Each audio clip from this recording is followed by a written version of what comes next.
real progress thus far, and because of that, we are very supportive of the ideas as expressed by Dr. Noeleen Heyzer as Special Envoy of the UN SecGen, that we should have a proper framework on the implementation.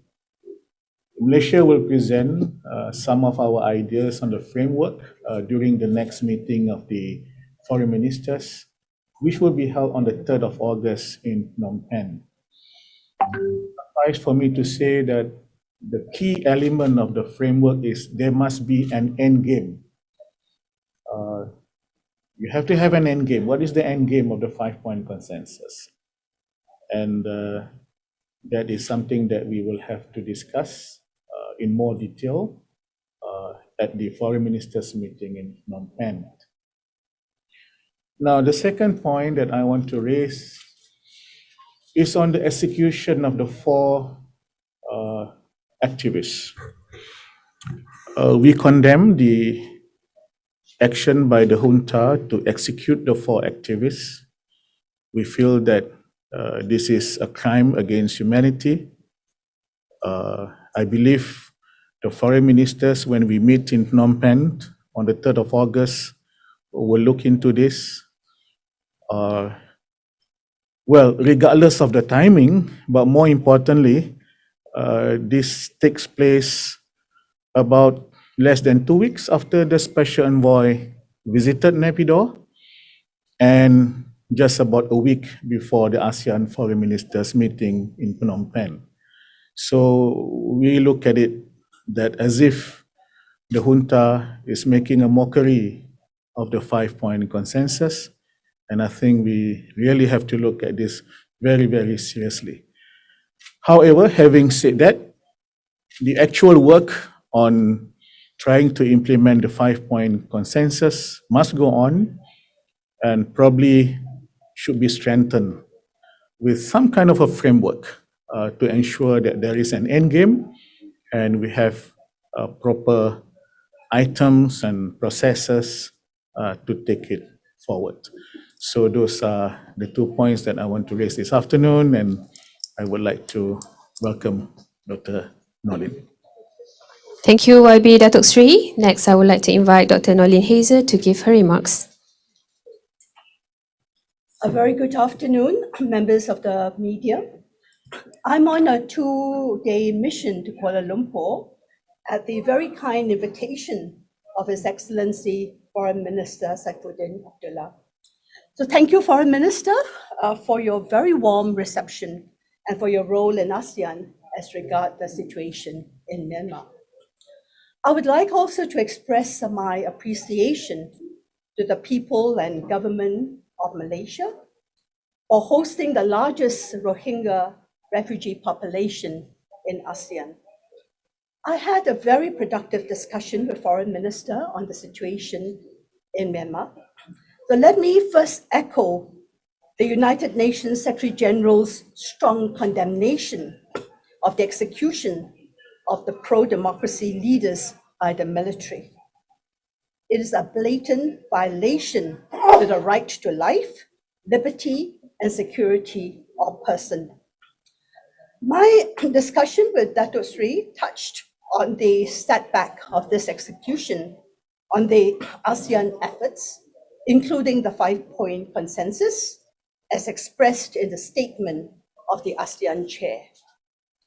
We focused on concrete areas of cooperation with the UN Special Envoy, as requested by the ASEAN head of states and foreign ministers. Moving forward, I stressed the urgency for inclusive engagement. For inclusive engagement in order to work towards the will of the people. With regards to discussions on the Rohingya people, I focused on education to prevent a lost generation of Rohingya refugees and other displaced persons from Myanmar, and the importance of legal employment and protection for Myanmar migrant workers and refugees in Malaysia. Nearly 5 years after the mass forced displacement of Rohingya and other communities from Rakhine State in Myanmar, I highlighted the need for innovative thinking to break the impasse and to strengthen the support for the Rohingya and the host communities from countries in the region and across the international community. I stressed that ultimately it was Myanmar's responsibility to address the underlying issues affecting the Rohingya and to establish durable solutions for the voluntary, safe, dignified, and sustainable return of all refugees, as well as forcibly displaced persons. I recognize Malaysia's major role within ASEAN as a member of the OIC and in the vice presidency of the 77th session of the UN's General Assembly. So ahead of the ASEAN's foreign ministers meeting in early August, we discussed the need for ASEAN's foreign ministers to keep the Rohingya issue high on the agenda and to support the implementation of the recommendation of the Advisory Commission on Rakhine State. Now, before my visit to Bangladesh in late August, I highlighted the important cooperation with Bangladesh, host of 1.2 million refugees and bearing a disproportionate burden that the international community, regionally and abroad, has a responsibility to help to address, including through support for quality and inclusive education for refugees and local communities. Now, ahead of the Transforming Education Summit in New York on the 19th of September, I emphasized that education was a fundamental right of Rohingya people with long-term ramifications for the region.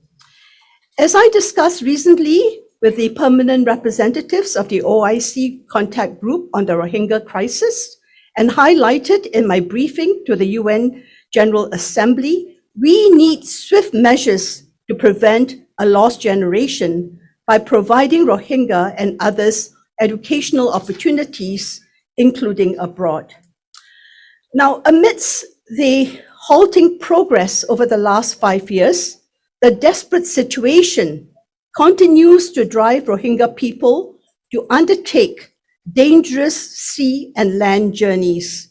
There is therefore an urgent need for innovative strategies and concrete pathways aligned with the needs and will of the Rohingya people. So my message is very clear. We must not allow the Rohingya people's sense of being forgotten and abandoned to take root. Their right to live in dignity as human beings must be supported and safeguarded by all, including the international community. Thank you. Thank you, Dr. Hazer, for your remarks. So, ladies and gentlemen, members of the media, now we would like to open the floor for the Q&A session. So we will alternately accept questions from the media who are physically present here first, followed by the one online. So to all members of the media who are present here, you may raise your hand, introduce yourself and your media agency. You may use the microphone provided.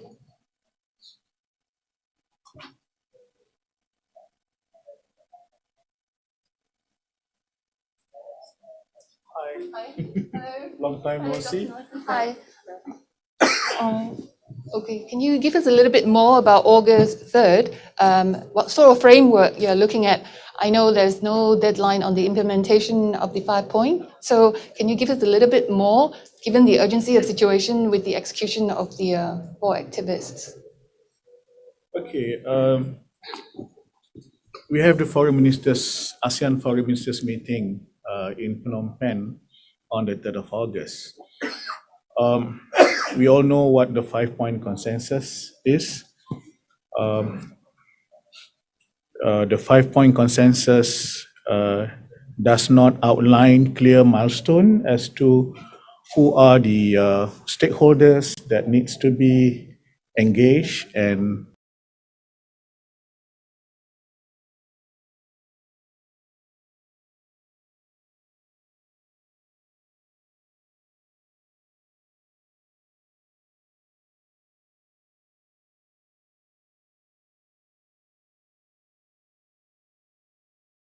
the NUG, the chair of the NUCC, and a couple of others. And we have said this long time ago that ASEAN should also be engaging the NUG and the NUCC, among others, besides the junta. But now I think it is even more pressing that we should meet the NUG and the NUCC and probably other stakeholders too. We need to expedite the meeting, and we should inform the public as and when we have the meeting. We understand that some discussions may not be conducive to be shared with everyone, but at least there is some progress as to the stakeholders that we are meeting. I use the term endgame. I think we all understand that whatever it is, it has to be Myanmar-led, Myanmar-owned, and we are acting as facilitators from our side. But as far as I understand it from the meetings that I have had, I think the end game that they want, the people of Myanmar want, is a Myanmar that is democratic, inclusive, fair,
as many stakeholders as possible, including the NUG and the NUCC.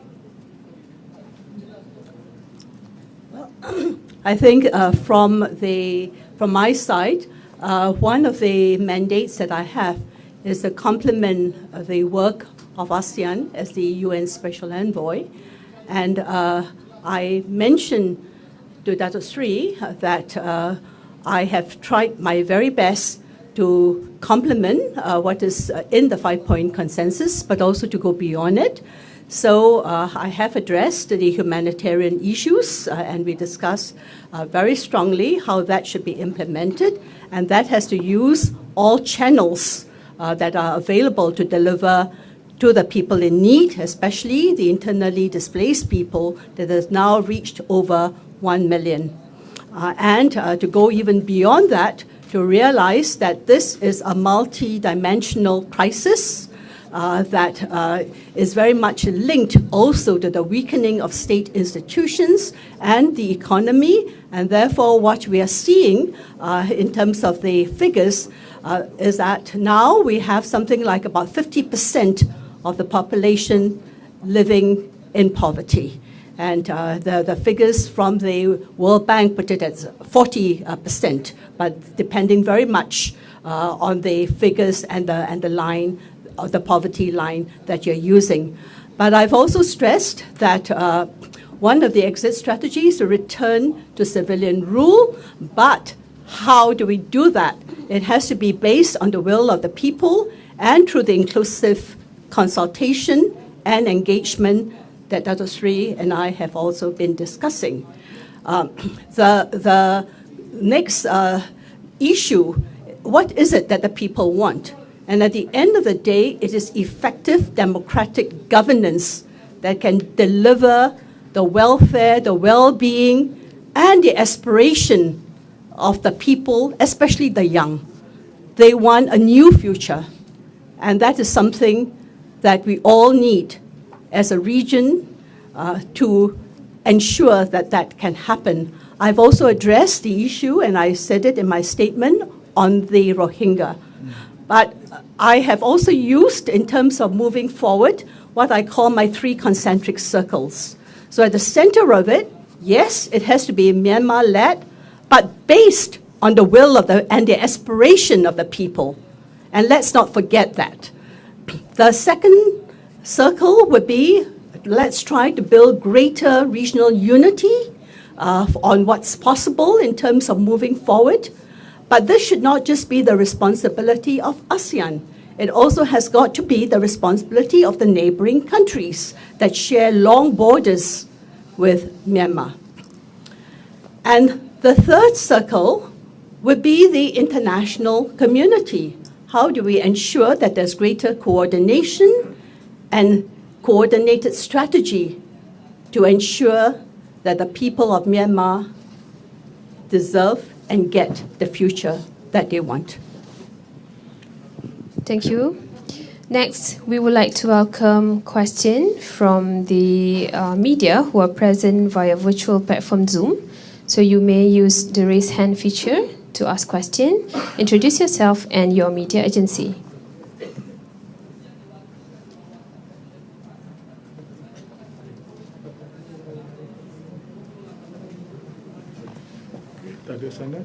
If there is none, so we can proceed with the...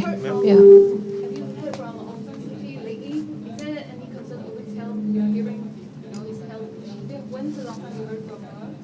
I don't think that we can answer that for her own security. Thank you. But when's the last time you told? I can't reveal that to you. But is there a reason for concern for her health situation? Well, from whatever that has come out, obviously we are getting some news. Yeah. Positive news? Or? Can we go to the next question? Yeah. Yes? Yeah, and then let's do Myanmar first. Okay. Yeah, there's Eileen. Yes, hi Dato and Dr. Noreen. I just want to ask you, what do you think the international community can do to prevent more executions by the junta, and what sort of impact will it have on ASEAN push for dialogue between all sides? Thank you. Well, we hope we have seen the last of the execution, and we will try to use whatever channel that we can to try and ensure that this will not happen again. Yeah, but at the same time, we have to show a strong signal that we are not happy with what happened. Ada soalan lain? Datuk Sri, we have a question in the chat box from Ms. Florence Lui from Al Jazeera. So her question is that you've talked about what you like to see happen and end game to the 5-point consensus. The question is, how are you going to persuade the junta to be on the same page as you when the international diplomacy seems to have failed? Well, I was just outlining very briefly what we are thinking, and this is mainly based on what we have been hearing from the many stakeholders that we have been engaged with. The next step is, of course, to see how this can be implemented. I believe there are ways and means to do it. Probably it's still premature to say it out in the open. But at least we have a plan. Yeah. Okay? Berkenaan dengan isu kerangka 5 points ni, adakah keperluan untuk beri tekanan dari segi ekonomi, sanctions? ada banyak idea tentang sanction dan sebagainya yang telah disebutkan oleh pihak-pihak yang lain. Kita di ASEAN harus melihat dengan teliti apa sebenarnya yang boleh dilakukan oleh ASEAN dan apa yang boleh dilakukan oleh komuniti antarabangsa. Yang paling mustahak ialah kerjasama antara ASEAN dengan komuniti antarabangsa, misalnya antara Special Envoy of ASEAN dengan Special Envoy of the Sekjen of the UN misalnya. Macam yang disebut oleh Dr. Nolin tadi, kita complement each other dari segi apa yang kita laksanakan. Isu ni sangat kompleks dan tak ada jalan pintas, tapi sekurang-kurangnya harus ada kerangka yang jelas, apa yang akhirnya kita hendak, yang saya sebut the end game, dan bagaimana harus bermula dengan an inclusive and fair consultation between all of the key stakeholders. Yeah. All right. Habis dah? Yeah, habis. Myanmar? Okay. We are moving closer or further towards the end game? We don't know. The execution shows that, you see, the problem is with the execution, well, I haven't heard yet. This just happened. I have not heard from the other stakeholders how they are feeling about it. And I thought we regret, as I said, we condemn it. It should not happen anymore, because if this continue to happen, then it will stall whatever possible talks between all the stakeholders. So the execution is definitely not in the right direction. Mengenai soalan dua rakyat Malaysia ditahan di Indonesia sebab disyaki pengintai. Jadi boleh Yang ni biar menteri lain jawablah. Yeah, okay. All right, last question. Yeah, Datuk Sri, last question we have from Yuchi Nita from Nikkei Asia. The United States called for stronger pressure, especially on economy. What is your view whether it can happen individually as Malaysia or collectively in ASEAN? No, we welcome efforts by all of our dialogue partners.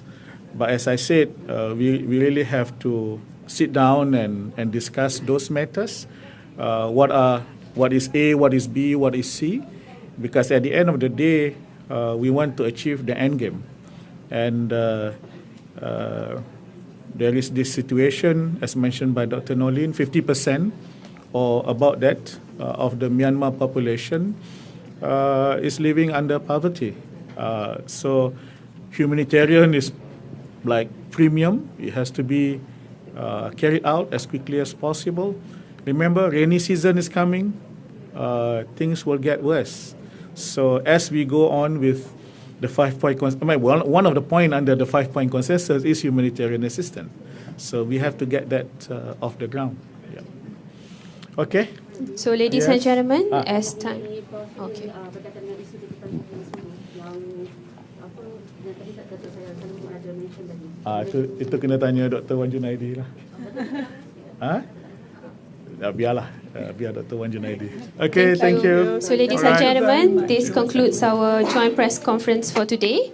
So announcing the departure of YB Datuk Sri Saifuddin Abdullah, Minister of Foreign Affairs Malaysia, and Dr. Nolin Hazer, the Special Envoy to the United Nations Secretary General on Myanmar. Thank you.